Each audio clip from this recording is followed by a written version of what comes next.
ঢাকা বিশ্ববিদ্যালয়ের শাখার যে সেক্রেটারি, বাংলাদেশ ইসলামী ছাত্র শিবিরের জেনারেল সেক্রেটারি জনাব এস এম ফরহাদ, সমাজ কল্যাণ ও গবেষণা ইনস্টিটিউটে কি ছাত্রলীগের পদ ছিল না ওনার?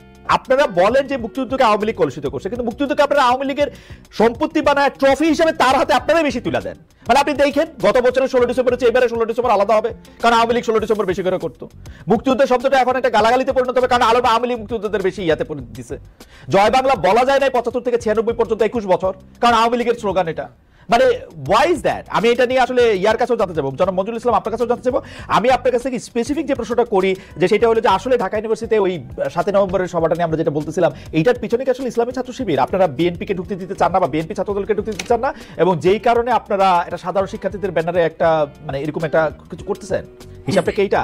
আর ওইটা একটু বললেন তো যে মুক্তিযুদ্ধটা আপনারা পার্মানেন্টলি মুক্তিযুদ্ধের সাথে আওয়ামী লীগকেই ট্যাগ করে রাখতে চান কিনা? জি, ঢাকা বিশ্ববিদ্যালয়ে পোস্টার লাগানো নিয়ে যে বিষয়টা আসছে অভিযোগ ছাত্র দলের পক্ষ থেকে, এটার ব্যাপারে স্পষ্ট করে বলতেছে যে এখানে ছাত্র শিবিরের কোনো সম্পৃক্ততা নাই। এখানে এই জন্য নাই যে যেহেতু ছাত্র জনতা ঢাকা বিশ্ববিদ্যালয়ের, বিশেষ করে সাধারণ ছাত্ররা, তারা ছাত্র রাজনীতি নিষিদ্ধ বা ছাত্র রাজনীতি চায় না এরকম একটা বক্তব্য দীর্ঘদিন ধরে দিয়ে আসছে। কাজে তাদের সেই জায়গা থেকে হয়তো এই ধরনের কথা আসতে পারে, বা তারা মিছিল করতে পারে, বা তারা প্রতিবাদ করতে পারে। এইটা ছাড়া ইসলামী ছাত্র শিবির এর সাথে সম্পৃক্ত এটার অভিযোগ তোলা যায়, বা অভিযোগ হয়তো মানে দু একজন তুলছেন, বাট ইসলামী ছাত্র শিবিরের অভিযোগ এবং সত্যতা প্রমাণ করা কখনো সম্ভব হয়নি। আর আরেকটি বিষয় মুশিউর রহমান রিসার্ট ভাই বলছেন, সেটা বলতেছে ছাত্র শিবির ছাত্র রাজনীতি নিষিদ্ধ চায় না।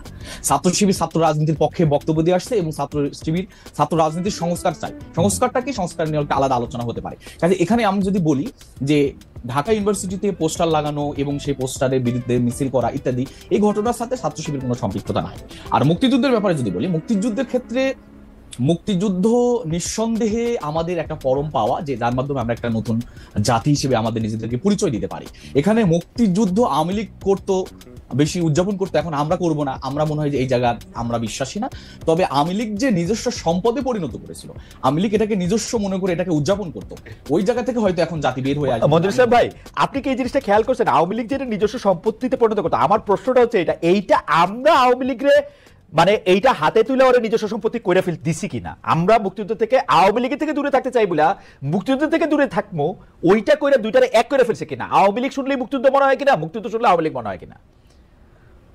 না, এখানে আমরা আওয়ামী লীগকে মুক্তিযুদ্ধ তুলে দিয়েছি ব্যাপারটা এরকম না, বরং আওয়ামী দুঃশাসনের এই সময়গুলোতে বা মুক্তিযোদ্ধার যে মানে তারা যেভাবে লালন করতো বা একপেশি লালন, এটা হয়তো আমাদের পক্ষ থেকে বা আমাদেরকে সেই স্পেস গুলা দেওয়া হয়নি। আমরা মুক্তিযুদ্ধ 16 ডিসেম্বরে আমরা কোনো র্যালি করতে পারি নাই, আমাদেরকে 1 মিনিট 2 মিনিটের র্যালি করতে দেওয়া হয়েছে, আমরা জোর করে র্যালি করেছি। প্রশাসন আমাদেরকে এবার তো আপনারা প্রশাসনের সাথে আপনাদের সবচেয়ে বেশি খাতির মনে হয়। এবার কত বড় করবে র্যালি? প্রশাসনে এবার কত বড় র্যালি করবে? 16 ডিসেম্বর আসছে তো। প্রশাসনের সাথে আমাদের খাতির নাই, আমরা এটা চিন্তা করব। র্যালি হওয়ার পর আপনারা জানতে পারবেন যে এটা বড় করে করবেন কিনা, সেটা জানতে চাইছি। সেটা বড় করে করব কি করব না সেটা সিদ্ধান্ত আসবে। মানে বেশি দিন তো নাই, পরিকল্পনা করলে অত বড় করে করতে পারবেন না তো। নিশ্চয়ই এটা আপনারা 1 দিন 2 দিনের ব্যবধানে অনেক বড় পরিকল্পনা করে বাস্তবায়ন করতে পারি। তার পারি আর কি। আচ্ছা, আমি প্রশ্নটা করি, থ্যাংক ইউ।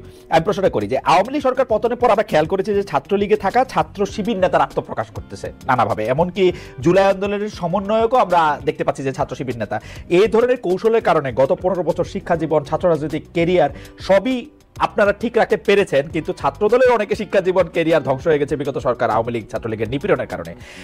অনুপ্রবেশের এই রাজনীতি কি আপনাদের সাংগঠনিক সিদ্ধান্ত হয়েছে নাকি ব্যক্তিগত সিদ্ধান্তে? প্রথম হলো যে অনুপ্রবেশ বলতে, অনুপ্রবেশে এটা ধরেন আমি ছাত্র শিবির করি, আমি ছাত্রলীগের একটা কেন্দ্রীয় পদ নিয়ে বসে আছি, আমি 2 মাস পরে গিয়ে অনুপ্রবেশ করছে বলে আমার জানা নাই। না আমার জানা নাই, আমি শিবিরের কেন্দ্র সভাপতি হিসেবে বলে আমার জানা নাই। ছাত্র শিবিরে অনুপ্রবেশের অভিযোগ নিয়ে আসা হয়েছে। অভিযোগগুলো আমি বলতে পারি, ঢাকা বিশ্ববিদ্যালয়ের সেক্রেটারি ব্যাপারে একটা অভিযোগ আসছিল। তিনি কোনো ছাত্রলীগের কোনো কমিটিতে ছিল না, তিনি ছিল ঢাকা বিশ্ববিদ্যালয়ের একটা ডিবেটিং সোসাইটির একটা ক্লাবের সে হলো দায়িত্ব পালন করতো। এটা ছাড়া আর কোনো কিছু আমার কাছে মনে হয় যে কেউ স্পষ্ট করতে পারবে না বা প্রমাণ করতে পারবে না, অভিযোগ করতে পারবে। তবে এটা অভিযোগ প্রমাণিত যে অসংখ্য মানে দলীয়, মানে আমি একদম স্পেসিফিকলি বলি, আপনি একটু আপনি একটু যারা মজুল ইসলাম ভাই এরকম আমরা কিন্তু দেখতে পাই। মজুল ইসলাম ভাই আপনাকে অনেকে ফলো করেন এবং আপনার কাছে আপনার মুখে শুনলে এটা পরিষ্কার হয়ে যাবে। মজুল ইসলাম ভাই, এই যে ঢাকা বিশ্ববিদ্যালয়ের শাখার যে সেক্রেটারি, বাংলাদেশ ইসলামী ছাত্র শিবিরের জেনারেল সেক্রেটারি জনাব এস এম ফরহাদ, সমাজ কল্যাণ ও গবেষণা ইনস্টিটিউটে কি ছাত্রলীগের পদ ছিল না ওনার?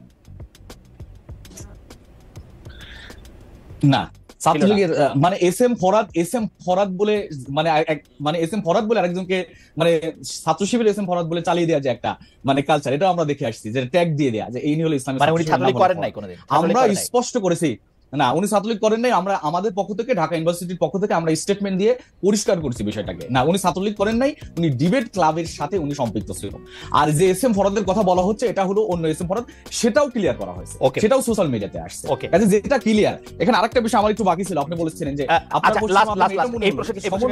এই প্রসঙ্গে লাস্ট এই যে ইসলামী ছাত্র শিবিরের সভাপতি জনাব সাদিক কায়েম, যিনি আসলে সমন্বয়কদের একজন ছিলেন, তিনি তো আর ইসলামী ছাত্র শিবিরের পরিচয়ে সমন্বয়ক ছিলেন না, তারকে আরেকটা পরিচয় নেওয়া হয়েছিল, তাই না?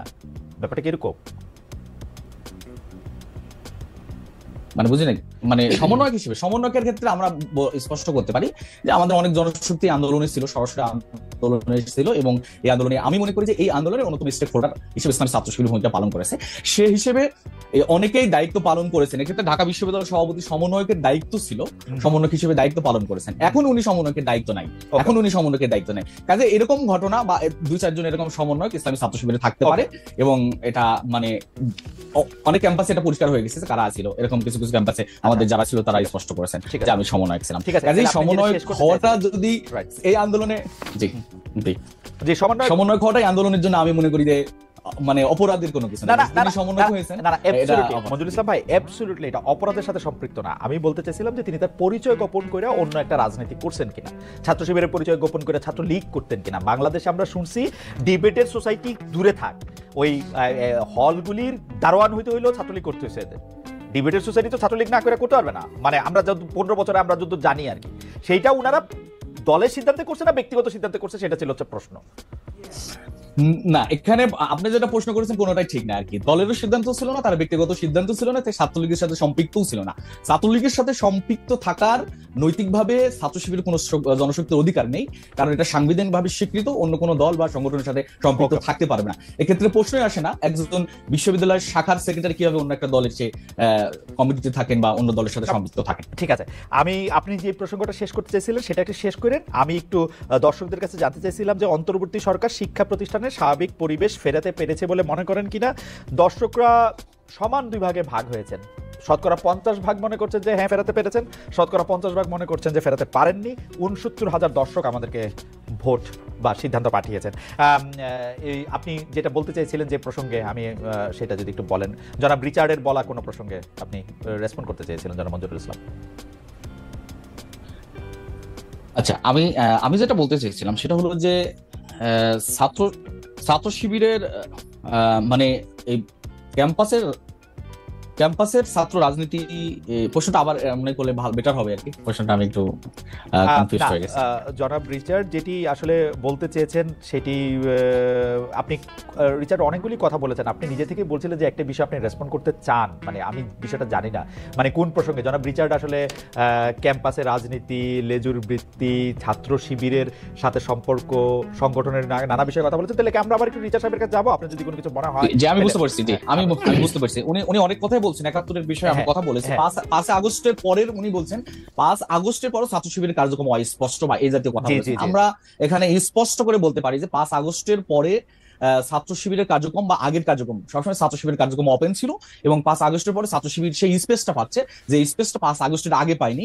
মিডিয়া থেকে শুরু করে সকল ক্ষেত্রে আমাদের সেই স্পেসটা এখন আমরা পাচ্ছি, যে মিডিয়া আমাদেরকে একটু সুযোগ দিচ্ছে, যেটা আগেও মিডিয়া আমাদেরকে এইভাবে কোনোদিন সুযোগ দেয় নাই। কাজে এই ধরনের যে অভিযোগগুলো আসছে যে আমাদের ছাত্র শিবিরের ব্যাপারে তারা আমরা অস্পষ্ট, এই ব্যাপারটাকে ক্লিয়ার হতে চাচ্ছিলাম যে ছাত্র শিবির সবসময় ওপেন ছিল, ওপেন ছাত্র রাজনীতি করেছে, এবং তাদের কার্যক্রমগুলা ধারাবাহিকভাবে আমরা যদি দেখি সোশ্যাল মিডিয়া, আমরা যেহেতু মিডিয়াতে সেই অ্যাক্সেস পাই নাই, সোশ্যাল মিডিয়ায় আমাদের সেই অ্যাক্টিভিটিস গুলা আমরা দেখানোর সুযোগটা পেয়েছি, এটা আর কি। আপনাকে ধন্যবাদ।